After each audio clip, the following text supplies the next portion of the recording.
پیدا ہوتا ہے۔ اسی طریقے سے میرے پیارے آقا صلی اللہ علیہ وسلم کے پیارے دیوانوں، قرآن دیکھے تو اللہ کی کتاب کی تلاوت کا جذبہ پیدا ہوتا ہے۔ بالکل آپ سمجھ لیں، اچھی چیزوں کو دیکھنے کی بنیاد پر انسان کے دل میں اچھی چیزوں کی محبت پیدا ہوتی ہے۔ کہیں کعبہ شریف کی تصویر لگی ہو تو دیکھ کر خانہ کعبہ کی محبت پیدا ہوتی ہے، کہیں گنبد خضرا کی تصویر لگی ہو دیکھ کر مدینہ جانے کی تڑپ پیدا ہوتی ہے۔ لیکن آج اگر ہم دیکھیں تو اس ماڈرن کلچر کے اندر، ہماری بیڈ روموں کے اندر اور ہمارے سبستانوں کے اندر اور ہمارے ڈرائنگ روم کے اندر اور ہمارے ہال کے اندر نہ جانے کس کس قسم کی تصویریں ہیں۔ میں تو ایسے بہت سارے گھروں میں گیا ہوں جہاں میاں بیوی کی شادی کی تصویریں سرہانے پر لٹکتی ہوئی بیڈ روم کے اندر نظر آتی ہیں۔ میں سمجھ نہیں پاتا کہ آخر اس کی نمائش کی کیا وجہ ہے اور کیا ضرورت ہے۔ اللہ اکبر، ہم دیکھ رہے ہیں کان اور آنکھ کو آوارہ کر دیا، اور اگر کسی انسان سے کہا جائے یہ نہ سنو، غیبت نہ سنو، چغلی نہ سنو، گانے نہ سنو، غزلیں نہ سنو، تو انسان کہتا ہوا نظر آتا ہے کان ہیں، اگر یہ نہ سنے تو کیا سنے؟ تو میں آپ سے عرض کروں گا، جس نے کان دیے ہیں نا وہی قیامت میں پوچھے گا، اے میرے بندو ذرا بتاؤ میں نے کان تم کو کس چیز کے سننے کے لیے عطا کیے تھے؟ کیا سنے تھے تم؟ کان سے سوال پوچھا جائے گا۔ یہ نہ سوچنا کہ جس نے کان دیا ہے وہ سوال نہیں پوچھے گا، ضرور کان کے بارے میں سوال پوچھے گا، ضرور آنکھ کے بارے میں سوال پوچھے گا۔ اسی لیے کان کیا سننا چاہیے، کان سے اس کے حوالے سے بھی قرآن نے بتایا، رسول اعظم صلی اللہ علیہ وسلم نے بتایا،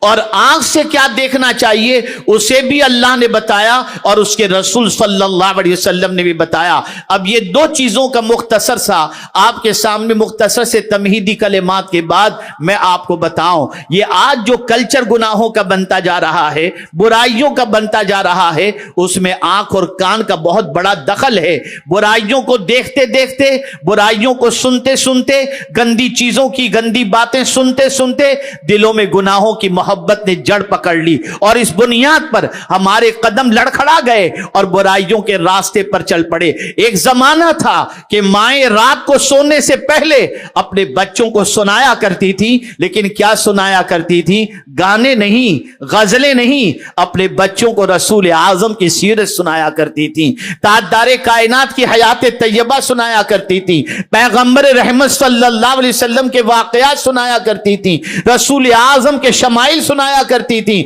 رسول اعظم کے فضائل سنایا کرتی۔ نتیجہ یہ ہوتا کہ یہ بچہ جنم لینے کے بعد، اور یہ بچہ جو سنا کرتا تھا، یہ سننے والا بچہ اپنی زندگی کو قانون مصطفیٰ کے سانچے میں ڈھالتا، اور رسول اعظم کی محبت میں اس کی صبح بھی گزرتی، اس کی شام بھی گزرتی، اس کی رات بھی گزرتی۔ اس میں ماؤں کے سنانے کا دخل بہت زیادہ ہے، ماؤں کا بتانے کا دخل بہت زیادہ ہے۔ اور یہ بھی ہوا کرتا تھا کہ بچے ماؤں سے سنا کرتے تھے، ماؤں سے جب قرآن سنتے تھے تو دل میں اللہ کی محبت پیدا ہوتی، جب ماؤں سے نعتیں سنا کرتے تو دل میں رسول اعظم کی محبت پیدا ہوتی۔ چنانچہ ان بچوں کی زندگی کو اگر آپ دیکھیں تو سننے اور دیکھنے کے بعد ان کی زندگیوں میں انقلاب پیدا ہوتا۔ کون نہیں جانتا کہ خاتون جنت کے لخت جگر امام حسین نے بڑی قربانی اللہ کی راہ میں پیش کی۔ میں حیران ہوں، یا اللہ، چھوٹی قربانی دینے کے لیے آج کا بچہ تیار نہیں ہوتا، لیکن کربلا میں تاجدار کربلا نے بیٹا بھی قربان کیا، بھانجا بھی قربان کیا، بھتیجا بھی قربان کیا۔ یہ قربانی کا جذبہ آیا کہاں سے؟ تو انہوں نے اپنی ماں کو قربانی دیتے دیکھا تھا، اپنے باپ کو تلاوت کرتے دیکھا تھا، اور ساتھ ہی ساتھ زندگی کی آخری سانس سجدے کے اندر نکل جائے، یہ جذبہ اگر امام حسین کے دل میں تھا تو سن کر کے بھی تھا اور دیکھ کر کے بھی تھا کہ رات کو آنکھ کھلا کرتی تھی تو ماں کو سجدے میں دیکھتے تھے، دن میں اپنے والد کو دیکھتے تو محراب کے اندر دیکھا کرتے تھے۔ اس وجہ سے ان کی زندگی میں یہ انقلاب پیدا ہوا۔ یاد رکھیں، اچھی باتیں سنا کرو، اچھی باتیں دیکھا کرو، اچھی چیزیں دیکھا کرو، تاکہ تمہاری زندگی کے اندر انقلاب پیدا ہو جائے۔ میں آپ کو بتاؤں، اللہ اکبر، حضرت اسماعیل حقی رحمت اللہ تعالی علیہ تفسیر روح البیان کے اندر ارشاد فرماتے ہیں،